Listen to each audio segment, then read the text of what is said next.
Sveiki, skatītāji!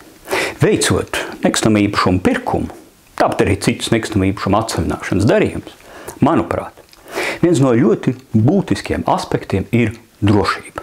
Drošība visplašākajā nozīmē, kas attiecas uz nekustamā īpašuma izpēti, kas attiecas uz personām, kuras iesaistītas darījumā, un jo īpaši pirkuma līguma gadījumos, kas attiecas uz pirkuma maksas samaksu. Latvijā, kā jūs noteikti ļoti labi zinat, pirkuma līgumus, tāpat arī citus atsevināšanas darījumus, var slēgt notariāla akta formā vai kā privāts līgums. Un diezgan daudz ir kaut kur dzirdēti dati, kāda tad ir šī proporcija? Cik tad ir no visiem darījumiem privāti vai notariāla akta formā noslēgti līgumi? Ļoti ilgi man šādu datu nebija, bet es esmu ieguvis pilnīgi no 2019. Gada pilnīgi skaidrību par šo te proporciju starp privātiem līgumiem un notariāla akta formā noslēgtiem līgumiem. Vēl datus neesmu apkopojis. Precīzāk, detalizētāk es izstāstīšu kādā no nākošajiem video, kad stāstīšu par transakciju izmaksām. Šīs ir arī ļoti būtisks vienas no transakciju izmaksām, un par to detalizētāk nākošais.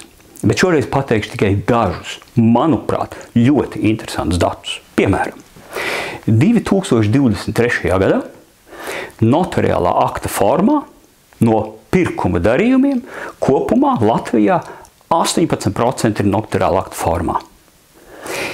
Pirmais secinājums. Otrais. Darījumi, kur noslēgt notariāla akta formā, skaits palielinās. Visu laiku nedaudz un tomēr palielinās. Nākošais. Rīgā no pirkuma darījumiem tikai 8% ir notariāla akta formā. Un vēl viena dati, lai būtu pavisam interesanti un lai ieinteresētu jūs skatīties nākošo video.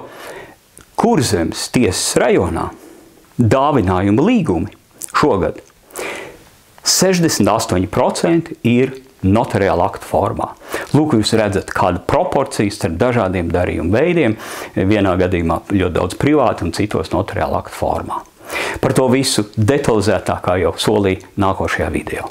Bet turpinot, kāpēc es tik lielu uzmanību pievēršu šiem te privātiem vai notariāla akta formā noslēgtiem līgumiem? Tāpēc, ka privātos līgumus, kurš sastāda jebkurš, pilnīgi jebkurš, arī bez jurista izglītības un, piedodiet reizēm, arī bez prakses un nepieciešamām zināšanām nekustamā īpašuma nozarei darījumu vadīšanā. Un šādi līgumi sastāda diezgan plašs personu loks. Un bieži vien diezgan vieglprātīgi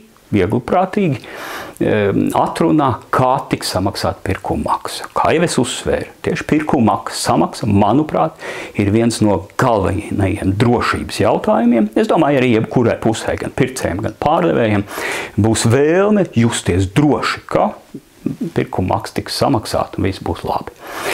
Ja ir iesaistīts bankas un ja tiek izsniegts hipotekārais kredīts, tad parasti viss ir labi. Parasti. Un tomēr arī banku iesaistes gadījumos bieži vien tiek izmantot tā saucamais darījumu konts. Kas tad ir darījumu konts? Atbildi ļoti vienkārši. Trīspusējs līgums starp pircēju pārdevēju un trešo pusi. Parasti tā ir banka, bet varētu būt arī, piemēram, ārvalstīs ir valsts, kurās tas varētu būt advokāts vai mākleris vai kāda cita uzticama persona. Uzticama persona. Latvijā visticamākais, ka nē. Kas varētu būt Latvijā? Tas varētu būt notārs. Tiesgan tad tas nebūs vairs darījuma konts, bet tā būs viena no notāra izpildītām likumā noteiktām funkcijām - naudas pieņemšana glabāšanā. Jāsaka, pēdējos gados notāri nelabprāt šāda funkcija pilda. Kāpēc? Tāpēc, ka valstī ir vēl ar vienu turpinās histērija ar cīņu pret nelegāli iegūtiem naudas līdzekļiem. Tad lūk, tātad darījuma konts ir trīspusējs līgums, kas ir samērā droši. Samērā droši, ka pircējs ieskaita naudu kontā, bankas kontā, un šiem naudai netiek klāt ne pircējs, ne pārdevējs, nec banka, līdz noteikta termiņa iestāšanās brīdim, vai arī noteikti nosacījumi izpildēji. Nekustamo īpašumu gadījumā visticamākais, ka tā būs zemes grāmatu apliecība uz pircēju vārda. Es intereses pēc paskatījos, cik tad ir tās bankas. Kā jūs iespējams zinat vai nezinat, Latvijā ir 9 komercbankas.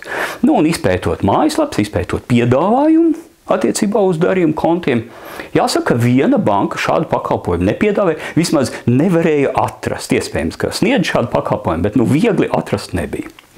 Savukārt atlikušās 8 bankas šādu darījumu kontu slēdz vai fiziskām personām vai juridiskām personām, maksa parasti ir robežās starp 0,2 līdz 0,6 no darījuma summas, bet tad vēl tiek atrunāti vairāk gadījumu. Piemēram, nosakot ne mazāk kā. Ir bankas, kuras pat saka ne mazāk kā 1000 eiro. Vai arī ne vairāk kā. Ir bankas, kuras saka ne vairāk kā 200 eiro. Vēl īpaši labvēlība ir, ja tiek izsniegts hipotekārais kredīts. Tad tas ietu tā kā komplektā izsniedzam hipotekāro kredītu, tad izdevīgāk nosacījumi attiecībā uz darījumu kontu.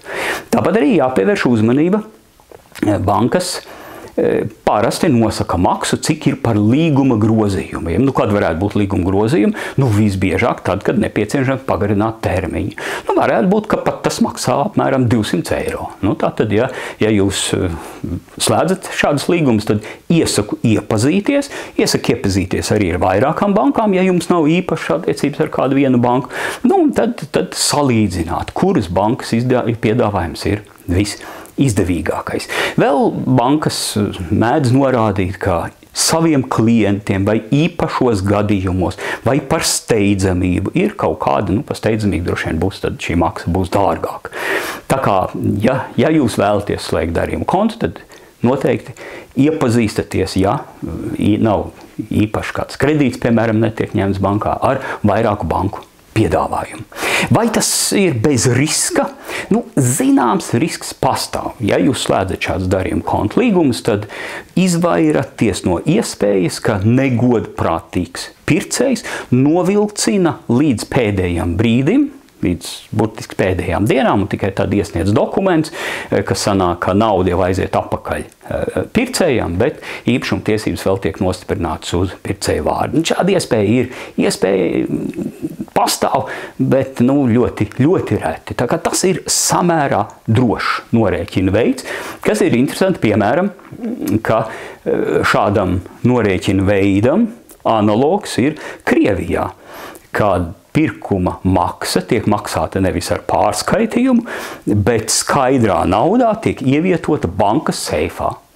Un pārdevējs no bankas seifa saņem naudu tad, kad nokārto visus dokumentus.